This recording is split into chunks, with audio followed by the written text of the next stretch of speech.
Each day, we walk in the footsteps of our angling forefathers, who are great ambassadors of our sport. These men lived simple yet hard lives, many of them working in the coal mines and steelworks of Lanarkshire. Committed to looking after the Clyde, which flowed past their homes, the river returned its gratitude by offering its gold-spotted quarry, the brown trout, many of which kept the families of these communities from going hungry during tough times.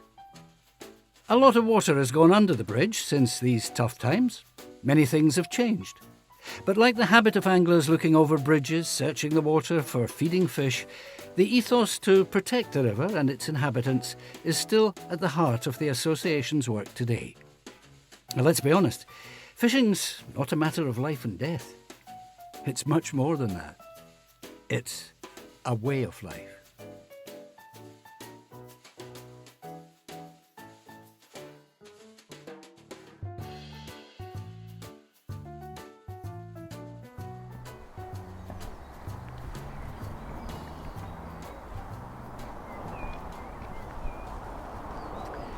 Hello there.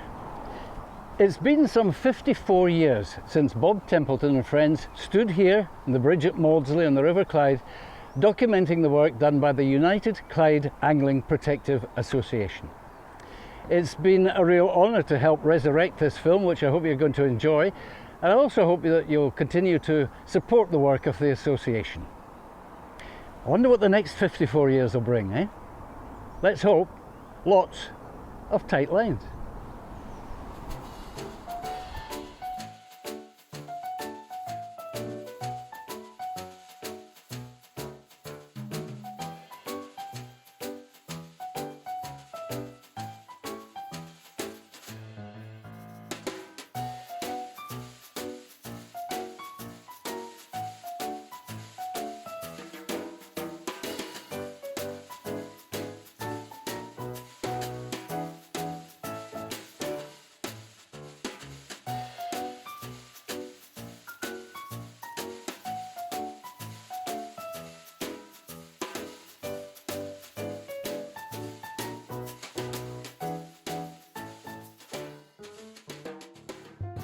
Originally, the aim of the association was to provide free fishing in return for a donation to fund the work of the association. This is embodied in the evocative words of the Abington monument: "Fish fair, free, and spare the wee uns." Much has changed over the past 130 years, largely reflecting societal changes in work and play. Our forefathers endured the negative effect of the river resulting from heavy industrialisation of Lanarkshire for most of the 20th century. Today we all enjoy a much more environmentally benign economy, much to the river's benefit, as the returning salmon attest. Here we see UCAPA directors Bob Templeton and friends tackle up at Mauldslie Bridge in pursuit of the wonderful Clyde brown trout. Rubbing the brass ferrules of your fishing rod through your hair was common practice when assembling your cane rod. The oil from the angler's scalp helped reduce the chance of the ferrules becoming seized. A cast of Clyde-style flies put together at home helps speed up the process. Clyde-style flies are well tested and proven fish catchers. These sparse flies are renowned all over the world. Most of the patterns, such as the sandfly, magpie tail, duck tip, and the wonderfully named shilfie tip and stank hen, are still used today with little or no change to the original times. These famous flies were originally tied by the mining men to put fish on the family table. It was not unknown for Clyde anglers to fish with a dozen flies or more on a single cast, thus maximising their catching success. And the coal dust and grime on their hands were known to beneficially discolour the pearl threads. The irony of how the daily working grime clinging to the skin can benefit you later on that evening when relaxing, angling on the river. In 1887, William Robertson, a Glasgow tackle dealer, and Matthew McKendrick, the postmaster in Abington, got together to do what eventually transformed the Clyde into one of the finest trout rivers in Scotland. It was well documented as a good trout river already, but only in its upper reaches. as the pollution in the lower river was a serious problem. Not only that, all over the river, poaching was rife, with records documenting that there was scarcely a village in Clydesdale that didn't count the season's captures by the thousands. It seems too that poaching was a way of life. Robertson and McKendrick adopted the name the Upper Ward Angling Protective Association and staked the river to prevent the use of nets or double rodding. Their forebears also set about a very successful decision of stocking the river with trout and grayling in 1855, and these actions are the first known introduction of grayling to Scotland.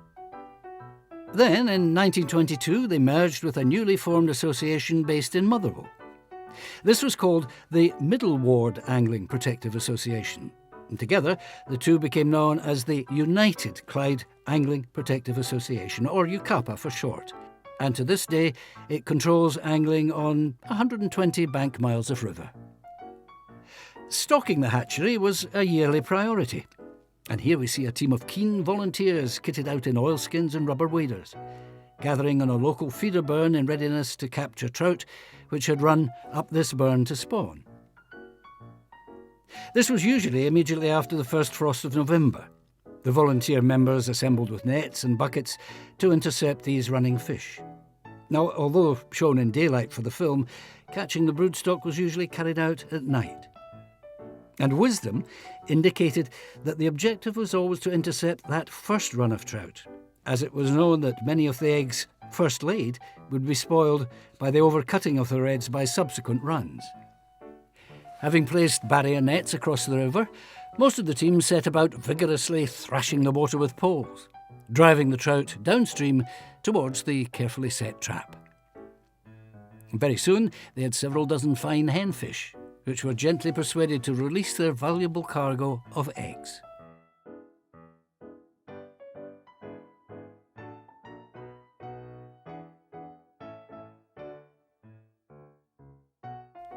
These eggs were quickly fertilised by milt squeezed from the male fish. The milt and eggs were gently mixed by the use of a feather in order to minimise damage to the newly fertilised ova. And so the process begins.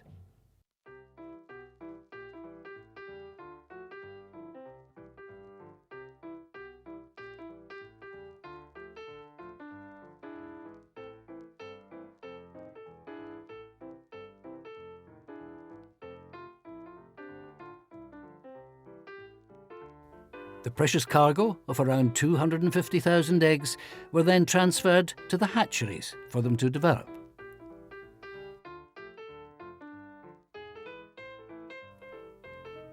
At various times, hatcheries were operated in Abington, Motherwell, or in this case, Douglas Water, Rigside. Here we see the gentle giant Bob Templeton, a miner from Rigside, carefully spreading about 100,000 fertilised eggs over an array of glass rods.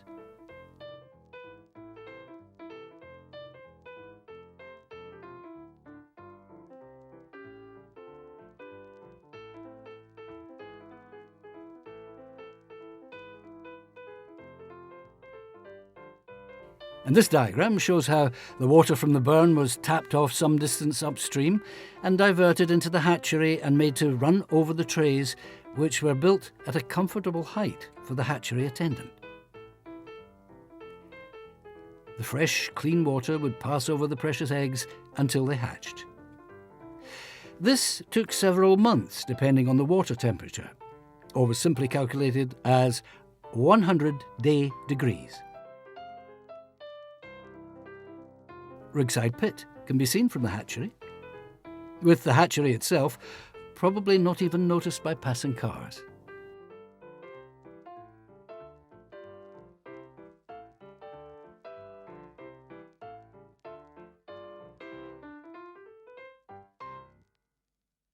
As they say, necessity is the mother of invention, and hatcheries and rearing compounds were constructed by volunteers using materials salvaged or donated to the association.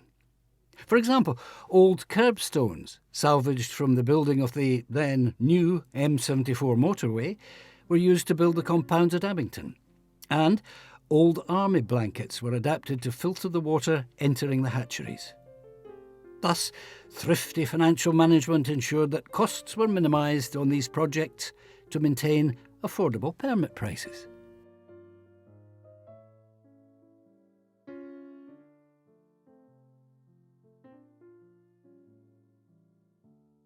Once inside, Bob's in his element, far distant from the day job of the pit, as he carefully attends to the developing eggs. When he was not there, the eggs were left in complete darkness. Every day the trays had to be examined, with any white eggs, obviously dead, removed to protect the remainder from infection. This was a very demanding, meticulous task, carried out twice per day while working a full-time job. The hours were long and the conditions dark and damp, but to see those little fish grow into healthy Clyde brown trout released into the river they loved, well, that was reward enough for these men.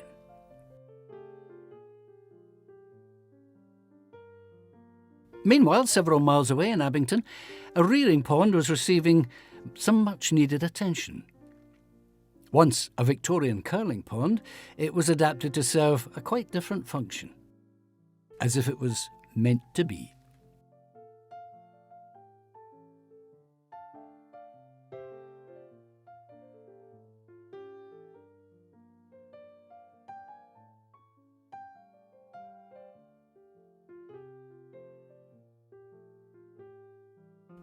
Soon after being laid down in the hatchery, the eggs developed a distinct black spot and are called eyed over.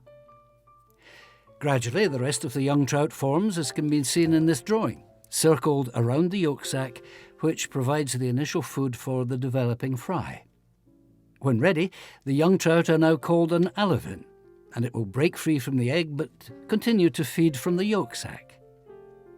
And as the yolk sac is absorbed, the alevins become more active. And at this crucial period, called the swim-up, they're then weaned onto artificial feeding. And this is the stage where they grow particularly quickly and start to fill the hatchery trays, blackening out the bottoms, and then they are almost ready for their transfer to Abington. A family event. Young and old volunteers once again gathered at Douglas Water to transfer the young fry up to the Abington pond to be grown on. As important as this occasion was, it was also a very social occasion. It was a weekend. People gathered early and everybody worked hard to make sure that the trout moved on to the next stage of their cycle. Preparation was key. An already hard job could have been made a lot harder if it weren't for the skill and expertise of these brilliant men back in the day.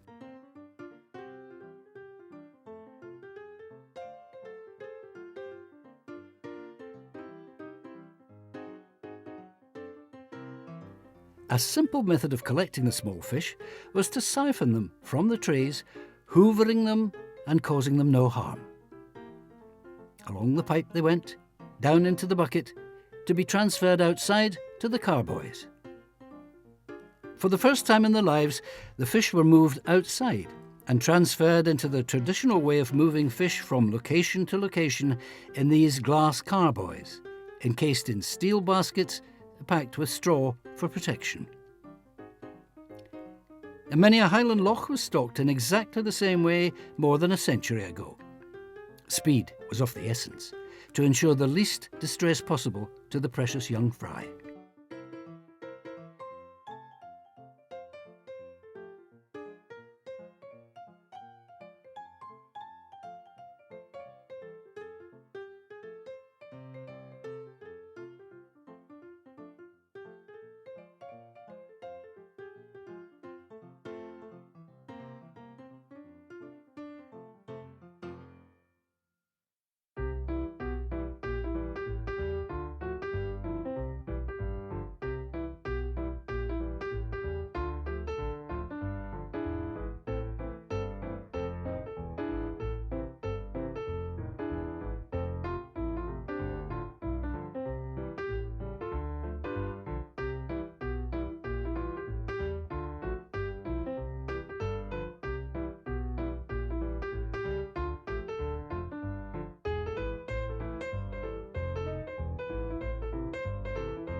The fish were then carefully transferred some 10 miles or so by car to the Abington pond. These fish had to be delivered to their new home before the oxygen in the water was depleted, or they would die. David MacDonald of Bells Hill is seen here helping Bob to carry these fish to the Abington rearing pond.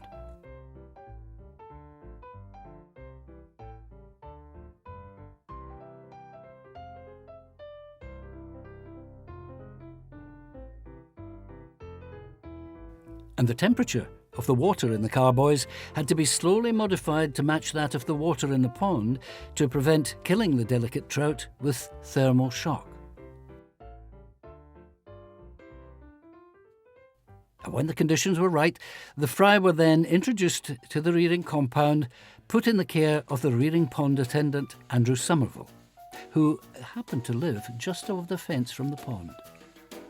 Originally, the water in the pond was enriched by washing from a milking parlour just up the hill, and for years there was no need to feed the fish artificially. Andrew's main job was to ensure that nothing blocked the flow of water, which supplied the pond. The fish could fend for themselves, all down to ingenuity and a wee bit of luck.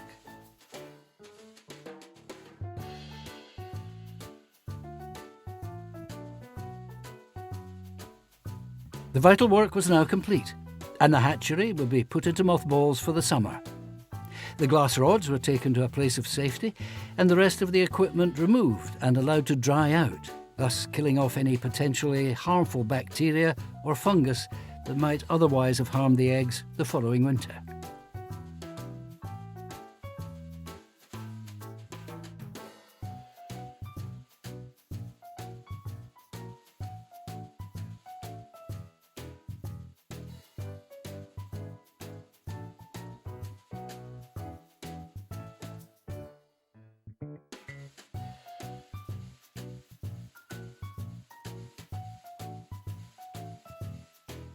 The committee could now turn their attention to other duties, which made access easier for anglers and also reminded them that a river of this quality did not just happen all by itself.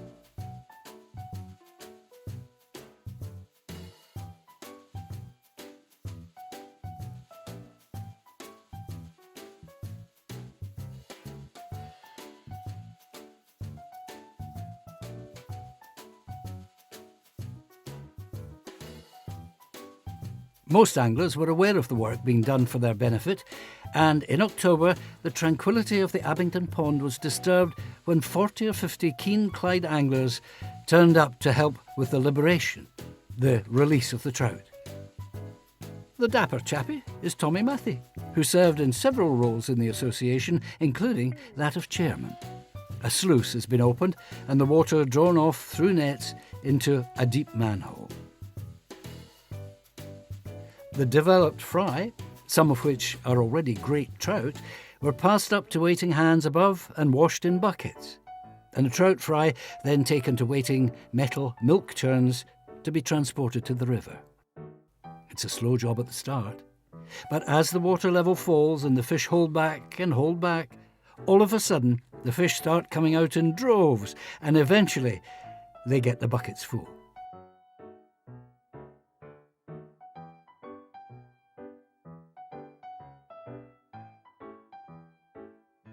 Once the pond appears to be empty and no more water's running through the nets in the manhole, a few good men were assigned to seek out and rescue those that have lagged behind.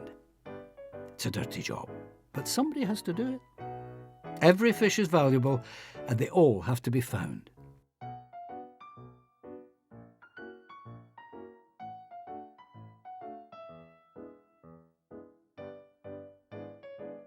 After a bath in some nice clean water to clear the silt from their gills, these fish are ready to start the next stage of their lives as wild, river, brown trout.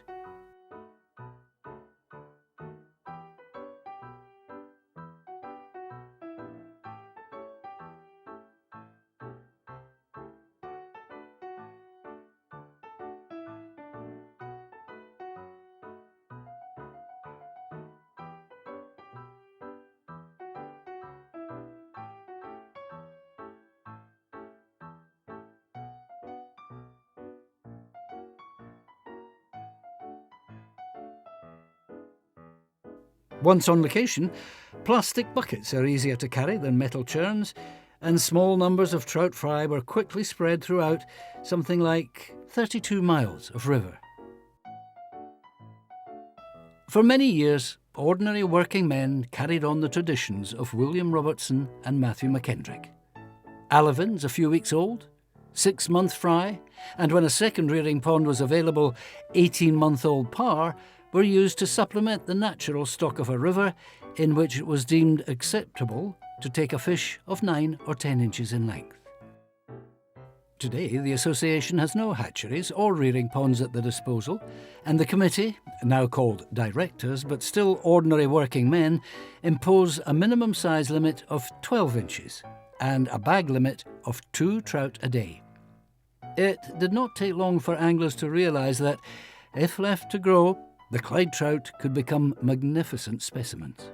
Where once a 1-pound trout was hailed as a good fish, it's now put back as a baby and allowed to grow.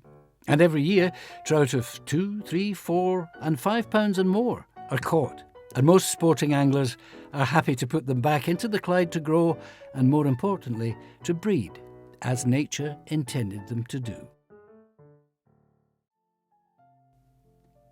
In the words of Matthew McKendrick more than a century ago, Clyde anglers are taught to fish fair and free and spare the wee uns. Today, the wee uns aren't so wee. But looking after them is still a way of life, for today and tomorrow's successors, making the Clyde one of the premier wild trout rivers in Scotland, with a story as beautiful and dramatic as the river itself.